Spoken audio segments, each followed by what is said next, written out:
ప్రేమ ఎక్కడ పుడుతుందో ఎవరు చెప్పలేరు. కానీ ఈ ప్రేమ కథ వింటే మీరు ముక్కున వేలేసుకోవాల్సిందే. సాధారణంగా పోలీసులు అంటే నేరస్తులకు భయం, జైలర్ అంటే ఖైదీలకు వణుకు. కానీ ఇక్కడ సీన్ రివర్స్ అయింది. చట్టాన్ని కాపాడాల్సిన ఒక జైలు అధికారిని ఒక హత్య కేసులో శిక్ష అనుభవిస్తున్న ఖైదీతో ప్రేమలో పడింది. జైలు గోడల మధ్య చిగురించిన వీరి పరిచయం మతాలను దాటే హోదాలను పక్కన పెట్టి చివరకు పెళ్లిపీటల వరకు వెళ్ళింది. ఖైదీ అన్న సంగతి తెలిసినా ఇంట్లో వారు కాదన్నా కూడా హిందూ సాంప్రదాయం ప్రకారం ఆ మహిళా జైలర్ ఆ నేరస్తుని వివాహం చేసుకుంది. అసలు వీరి మధ్య ప్రేమ ఎలా మొదలైంది? జైలు అధికారిని ఒక ఖైదీని పెళ్లి చేసుకోవడానికి గల కారణం ఏంటి? మధ్యప్రదేశ్లోని సత్నాలో సంచలనం సృష్టిస్తుంది ఈ అరుదైన ప్రేమ కథా చిత్రం.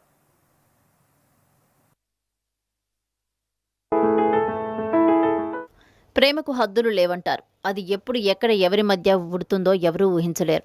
సాధారణంగా జైలు అంటే శిక్షలు, కటకటాలు, నిశ్శబ్దం గుర్తొస్తాయి. కానీ అదే జైలు గోడల మధ్య ఒక అందమైన ప్రేమ కథ చిగురుస్తుందని ఎవరైనా అనుకున్నారా?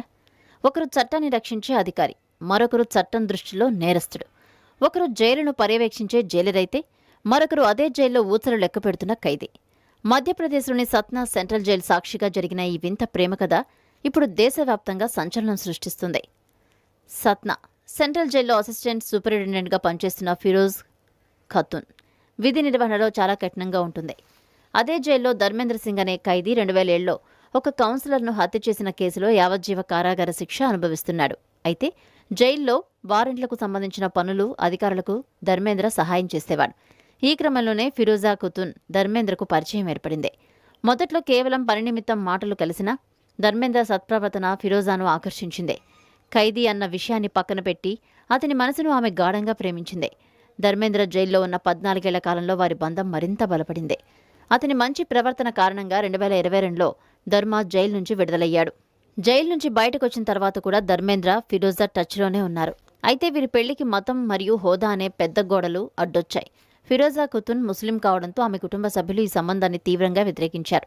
ఒక మాజీ ఖైదీని, పైగా హిందువును పెళ్లి చేసుకోవడం తమకు ఇష్టం లేదని తేల్చి చెప్పారు. కానీ ఫిరోజా మాత్రం తన ప్రేమపై ఉన్న నమ్మకం మాకుందని, ఉద్యోగం, కుటుంబం కంటే తన మనసు నచ్చినవాడే ముఖ్యమని భావించింది.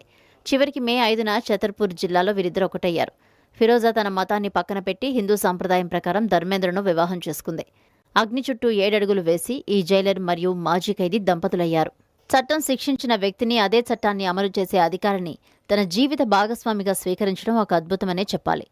నేరస్తుల్లో కూడా మార్పు ఉంటుందని, ప్రేమలో ఎవరైనా మారవచ్చని ఈ జైలర్ నిరూపించింది. సమాజం గురించి పట్టించుకోకుండా తాము తీసుకున్న నిర్ణయానికి కట్టుబడి ఒక్కటైన ఈ జంటకు హ్యాట్స్ ఆఫ్.